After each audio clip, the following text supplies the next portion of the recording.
Welcome back everyone, Zeke here for another quick My Thoughts on video. While I'm sure it requires no introduction, Call of Duty Infinite Warfare is a first-person shooter video game developed by Infinity Ward and published by Activision, and is the 13th primary installment in the popular Call of Duty franchise. Call of Duty Infinite Warfare puts storytelling front and centre in a deeply engaging narrative as you take control of Captain Reyes, a Tier 1 Special Operations pilot who takes the helm of Retribution, one of Earth's last remaining warships. Featured against a backdrop of jaw-dropping set pieces and blockbuster cinematic action, Reyes must lead the remnants of Earth's forces against a relentless foe in a war that spans across our solar system.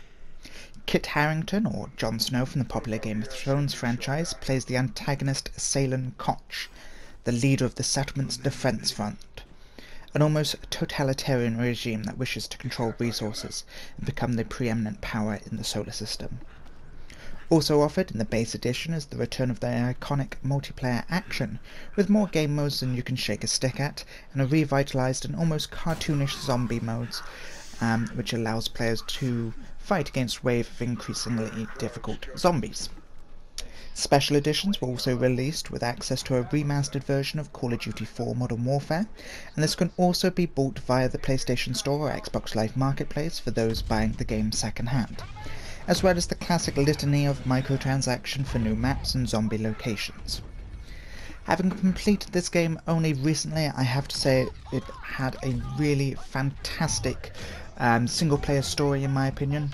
Not being a COD fanboy myself, I've got to say this really revitalised the franchise for me. The sort of boost rig pack, the exoskeleton that you get, isn't so overpowered, but it does give a nice design to the combat system. Further to that, it allows you to fully customize your loadout for each mission that you choose based on the weapons that you may have collected in previous weapons, and all of these are sort of done via scans.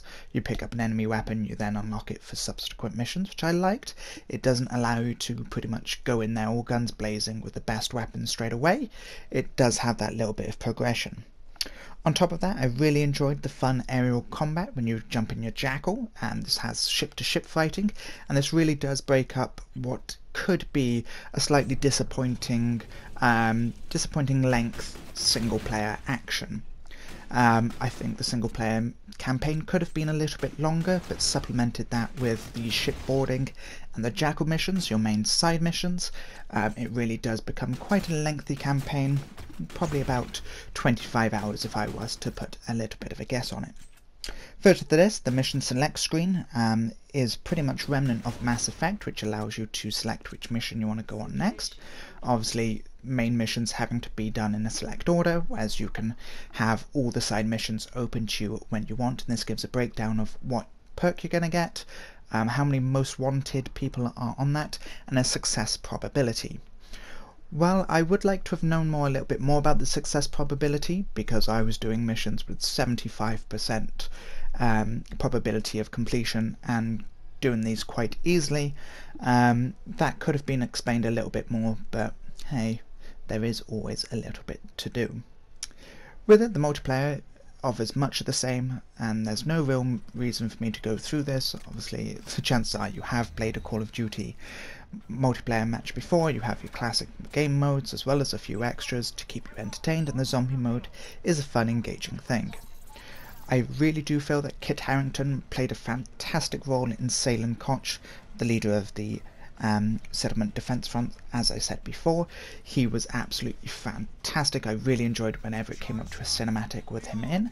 That's not only because his acting skills were brought to bear on it, but I also believe he played a fantastic antagonist. You really sort of hated him from the beginning and really wanted him to pretty much die in the nicest possible way, and not for the watch this time.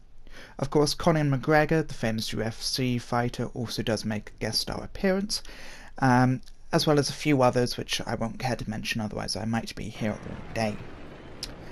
So I just want to end this video now by saying Call of Duty Infinite Warfare is an absolutely fantastic game in my opinion.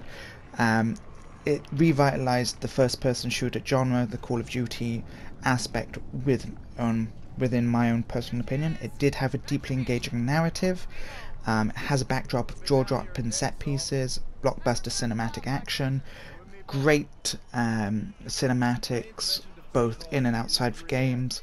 You had a wide variety of weapons and equipment that you could use, so every mission felt different. And of course, when you do lose guys, minor spoilers, which you will do in a Call of Duty game, you really did feel like you knew them and didn't want them to die as the game went on.